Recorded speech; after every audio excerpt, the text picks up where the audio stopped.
Hello, I am here with your Libra full moon occurring on March 28th, 2021 tarot reading, and I will be pulling a few oracle cards as well. So obviously we are going to be talking about this full moon.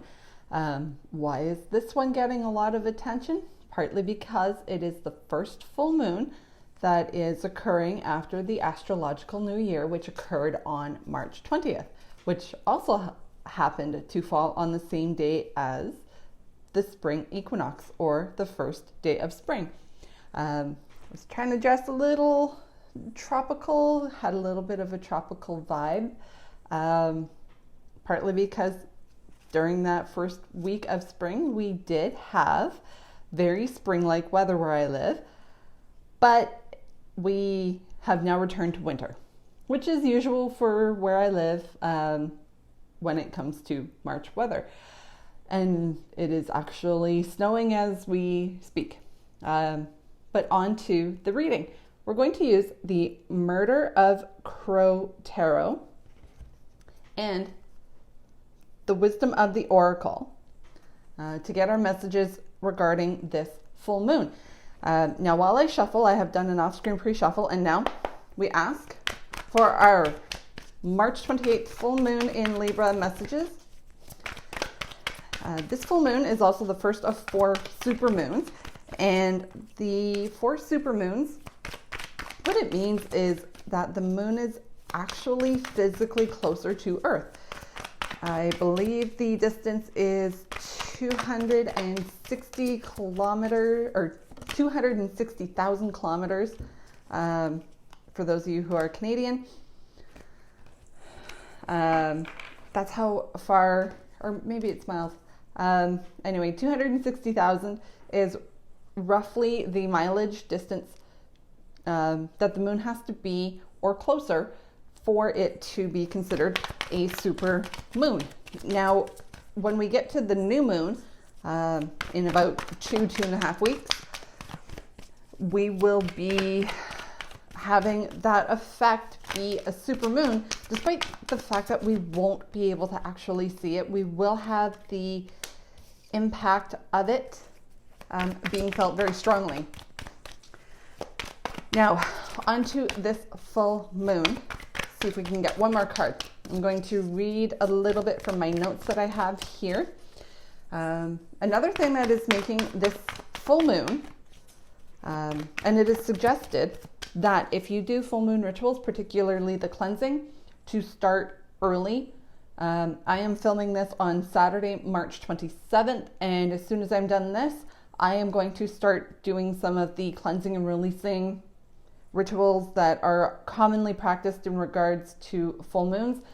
The reason why is, with this energy that we have coming in with this moon, is very impactful when it comes to our relationships and manifesting.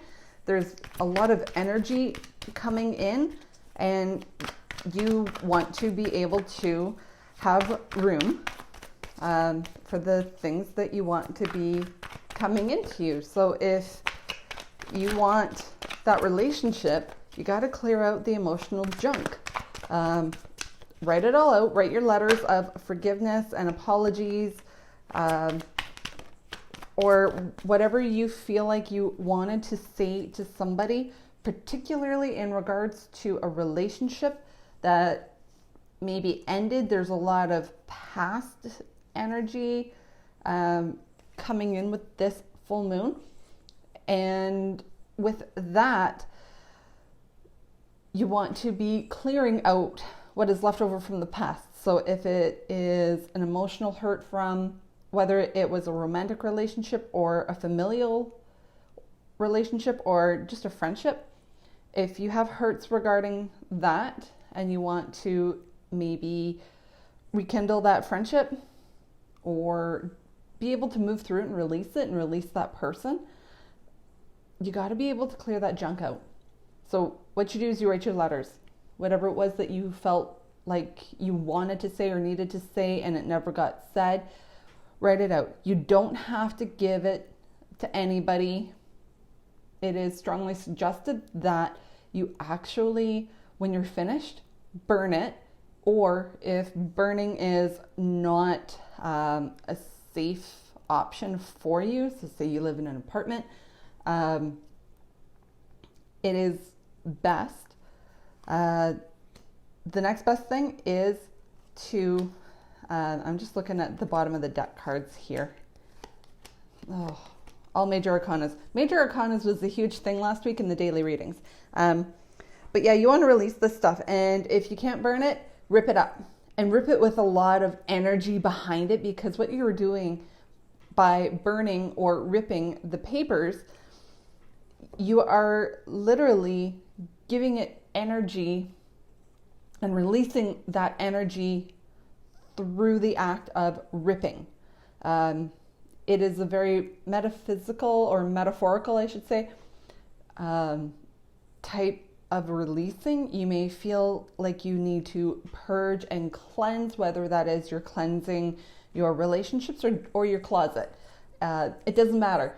You want to be able to have that space for what you are wanting to manifest and call in. And this is going to be very important, because with the connection of this moon in Libra, which I believe is the only moon in Libra that we have this year, what we are clearing the clutter for so that we can call in, if it's going to happen, we're going to see it by the full moon in October, which is going to be in the sun sign of Libra. So what else can we expect from this moon?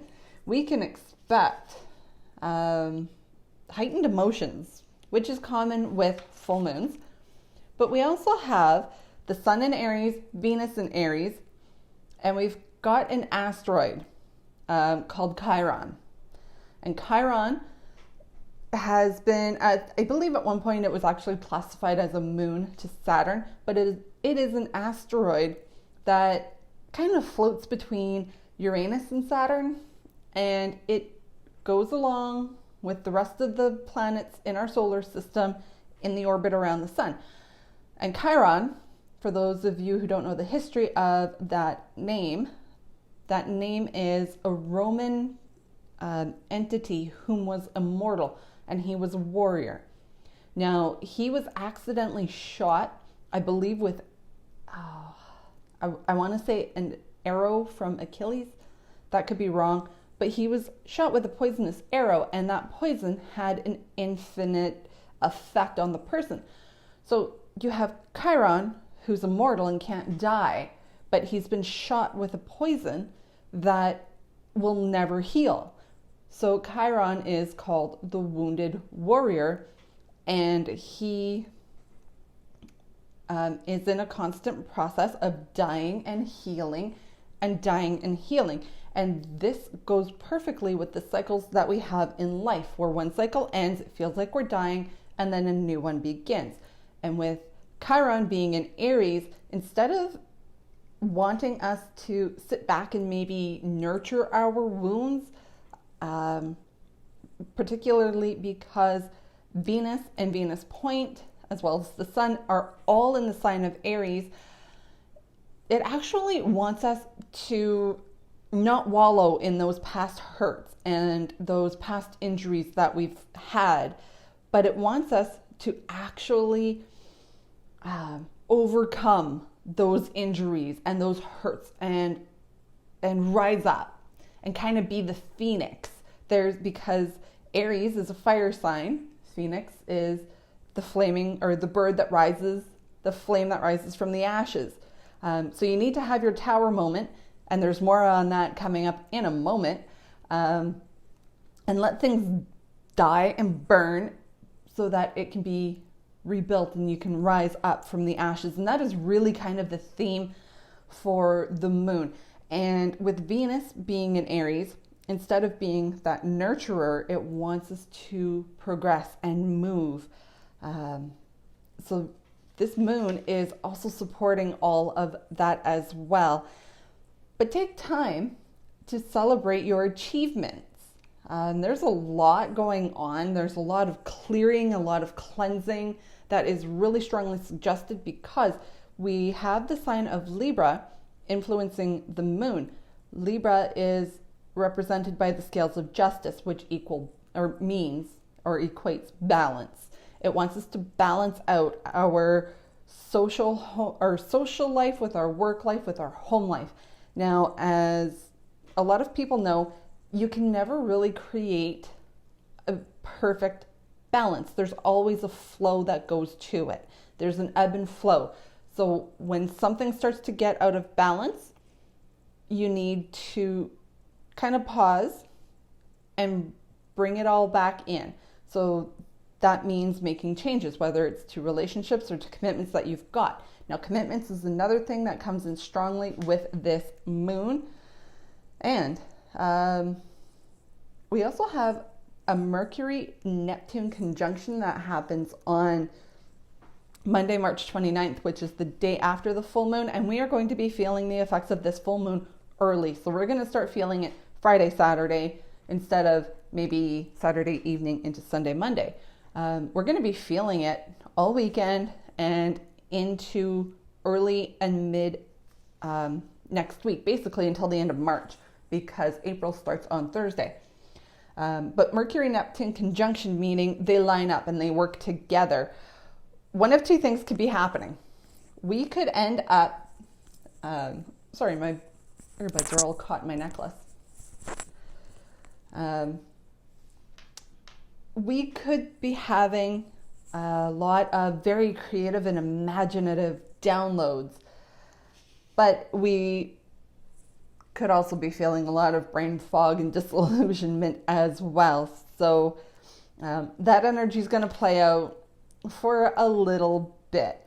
Now, what is another really important thing that we need to know about all of this is we need to listen to our dreams, goals, and visions, and to have faith in those. If you have a dream, believe in it, believe that it can happen. This is how you manifest, and manifesting is going to be kicked into high gear if we've got the room to bring and call this stuff in.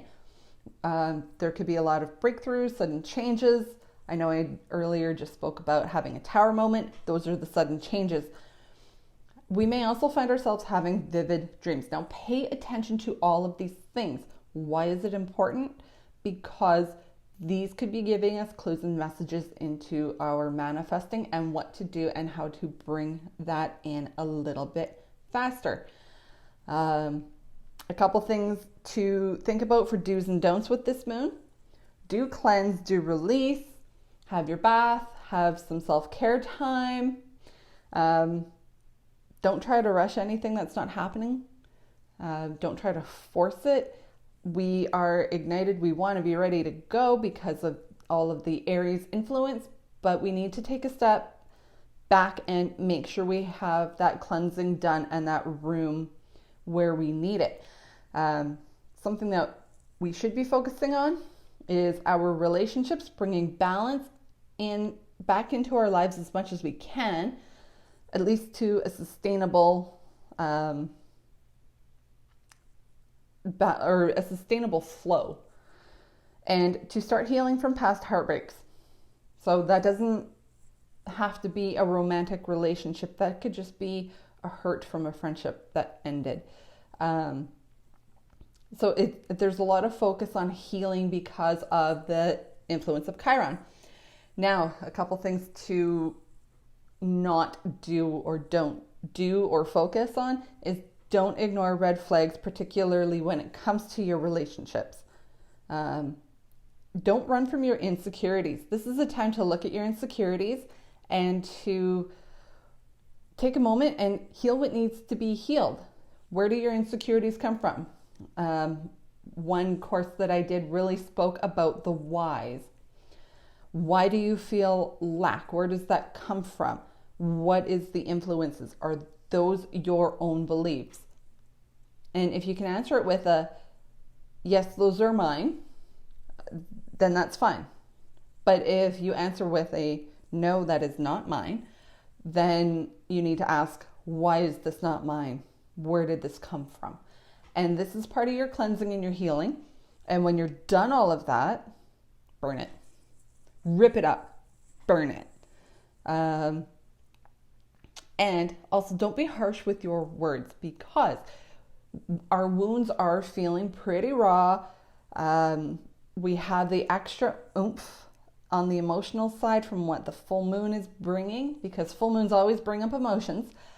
Don't be harsh with your words, because you might be hurting, or your own wounds are feeling really open and raw right now and emotions are running high. You don't want to regret saying something, some harsh words when it wasn't the other person's.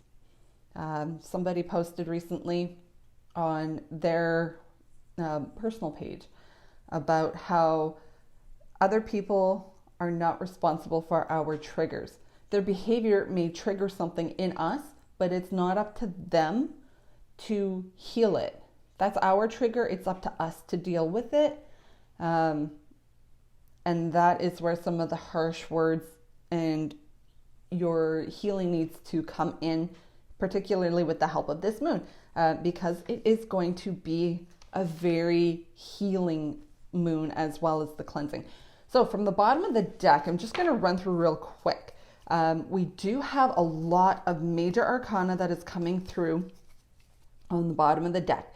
We have the High Priestess, feminine energy, talking about intuition, psychic powers. There's also a lot of secrets. Remember that tower, those sudden changes? There's the tower. We also have the Ten of Pentacles, talking about abundance.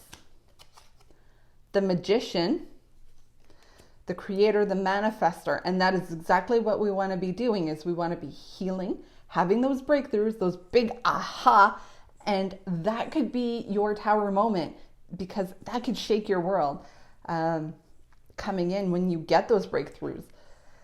But the Magician, he's the creator, the manifester. Up next we have the Chariot, which is movement forward. Could mean literal moving. Now, this particular card, we have the Moon, which is its own major arcana, and we have the Star, which is its own major arcana as well. And then we also have the Four of Cups. Four of Cups talks about options that we're not seeing or looking at, and that's where kind of digging into what's going on with you personally can really tap into that energy of, okay, I've got a lot of options. I'm not really liking what I'm seeing, but why?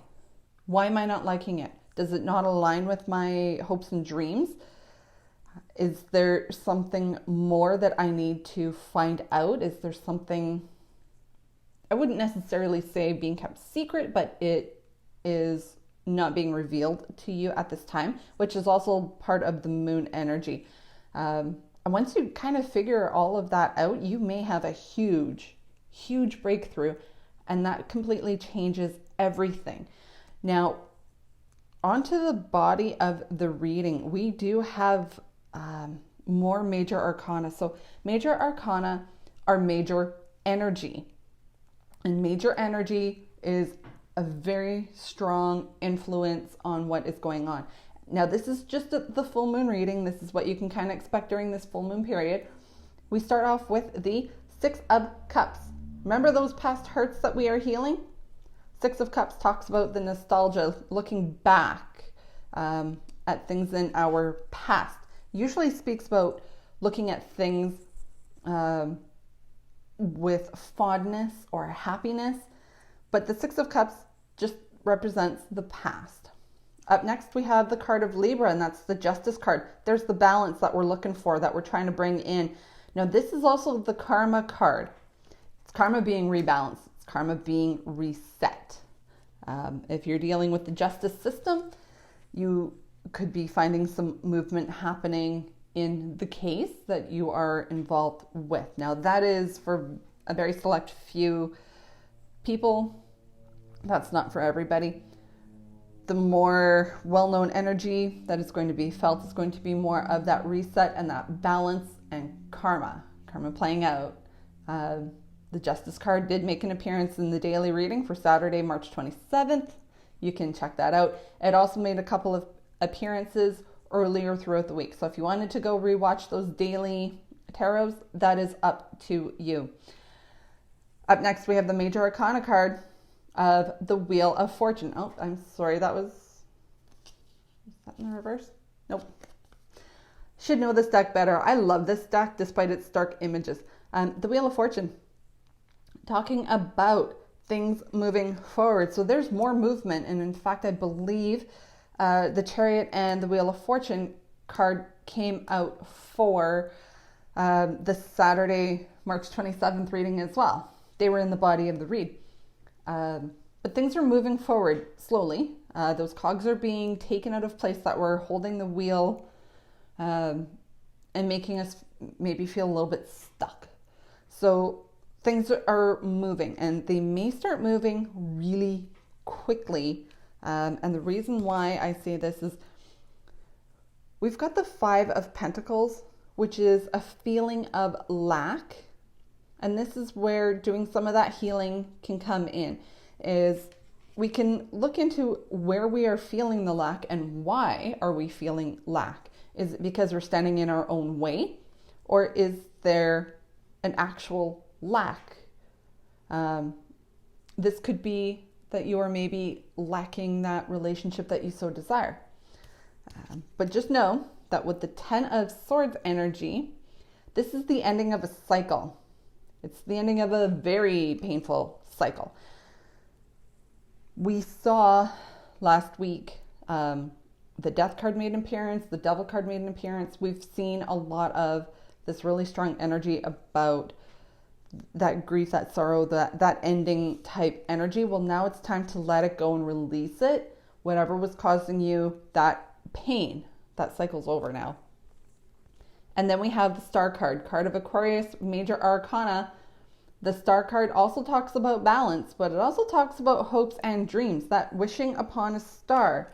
Now remember, the Chariot card had the star energy in it, and we had the Chariot in the background energy playing out.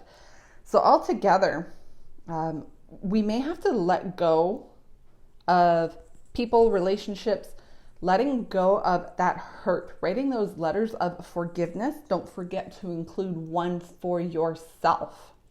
And that one will probably be the hardest thing you ever do, is to forgive yourself for any past mistakes, indiscretions, anything that you may be feeling is an embarrassing moment or a misstep. Forgive yourself for that, because you may not have had the knowledge to know better, basically.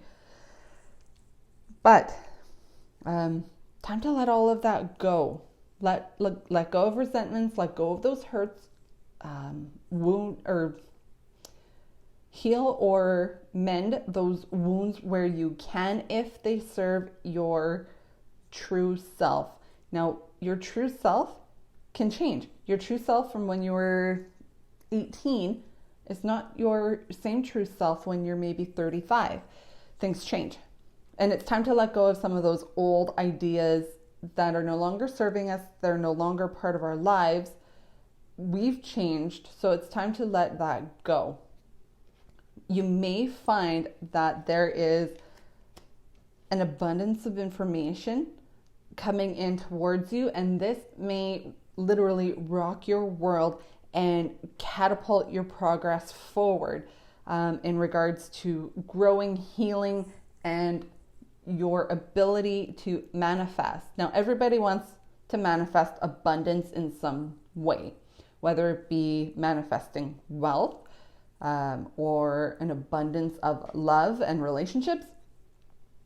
You have to clear the room, do the work, and you may have a breakthrough as to, oh my God, I've been holding myself back. It hasn't been anybody else. And you want to try to get away from the blame game. It's like, well, it was so-and-so's fault because they hurt me. They cheated on me in my first relationship. So I've never had a fulfilling relationship since. Well, you know what? Write a letter to yourself and say, okay, you know what? Maybe I ignored the red flags in that, and I could have stopped it, but I didn't have the knowledge or maybe the ability to say to or admit to yourself that, yeah, the warning signs were there, and, you know, maybe if I did act a little sooner, it wouldn't have hurt as bad and destroyed my trust in relationships from there on out. Time to let that go. Forgive yourself for allowing any guilt or the what ifs in any situation. And you may be finding huge breakthroughs, a lot of momentum. Start letting go of the past. You can hold on to the things that were good, hold on to the memories, but you don't have to hold on to all parts of it. You do not have to hold on to anything that still hurts you now. Because by continuing holding on to these past things, it does throw us out of balance. It does slow down movement. It keeps us in that painful cycle. It keeps us in that feeling of lack, and it hinders our hopes and dreams. Now, again, because this full moon is going to be a powerful one due to the fact that it is a super moon and very close to Earth, you may want to have this stuff moving in the right direction for you so you can move forward and call in that abundance in whatever form it is that you are hoping for it to show up. So on for the oracles. Again, I've done an off-screen pre-shuffle, and now we're going to ask the wisdom of the oracle if they have any messages for us for this full moon period. Now, this video is only on my YouTube channel, and the more views, the more likes, comments, interactions that this channel gets, the more it gets put out into the algorithm. So please, if you're watching this for the first time, give this a thumbs up, give the channel a subscribe, leave a comment. I do try to respond to those, or at least in a reasonable fashion. I try to respond to those. And I love this oracle deck. I really do. It always, regardless of what tarot reading I do before it, it always sends me corresponding messages. All right. That is good enough. So we start off with the not for you card. Some things are not going to be for you, or maybe just not for you at this time. So what's the best thing to do if something's not for you? Is let it go. You may be feeling orphaned. There's this Five of Pentacles energy right here. The orphaned card. You might be feeling you're alone in this process, but you're not. You are also in the process of mending. You're mending yourself, you're mending your heart, you're mending your trust and relationships, particularly trust in relationships. You are building slowly, brick by brick, your foundation. And remember that Tower card? The Tower card usually talks about something that rocks your foundation. Well, these building blocks, you're now building the foundation that cannot be rocked. So building it slowly, brick by brick, that's what the building blocks are. And that's what you're doing right now by clearing this out. You're clearing out the rubble and creating that strong foundation. Up next, we have Yang. Yang is the masculine energy, and it does come in and tie in with all the Aries energy. Aries is a masculine energy. It's very fiery, it's very passionate, as you can see. That's quite fiery in the middle of the hands there. But just know, where you have an abundance of masculine, you do need to bring in an abundance of the feminine, just to balance everything out. And I don't know if you've noticed in society, at least in North America, there seems to be a huge shift of things being out of balance, where somebody may be very masculine, regardless of their gender or how they identify. They may actually be having or dealing with a lot of more feminine energy that is wounded. So they overcompensate with overtly masculine energy, and vice versa. It goes both ways. So if you know somebody who is, I'll use guys because they're the easiest to pick on, and they are very much, we've got this very masculine type ideal of what men should be like, and it's out of balance. Their feminine side is wounded, so they aren't as in tune with their emotions and in balance. And that's where we start having problems with, you put the masculine into overdrive, and now you've got a really aggressive type manly man, or at least what society thinks men should be like. But in reality, they have a hard time in relationships because they can't tune into their feminine side and express their emotions, or even be willing to maybe feel their emotions. So that's where the yang, the masculine, needs the yin to help balance the flow back and forth. And just know, if you need to take time to be an observer and just watch things, and then take a look at your own life and observe how maybe some of these energies are playing out for you personally in your own life, then you can go back and look and see, maybe that's not for me. I am more aligned with the opposite of what you've been living. And it's time to mend. You are not orphaned. The universe does support you. But you have to have those really strong foundations in your building blocks in order to help bring in that balance. And it takes a huge amount of humility, I guess. I'm not sure if that's the right word I'm looking for. It does take a lot. And it takes a big person to step back and go, yeah, you know what? I was acting this specific way for such a long time, and that's not me. That's not for me, or at least not anymore. And you're not alone. There's a lot of people going through it. Mend yourself as best as you can in your best, or what is best for you and what is in alignment with your beliefs, not your parents' beliefs that they put on you, not society's beliefs that they force on you. I could talk about that part for a very long time.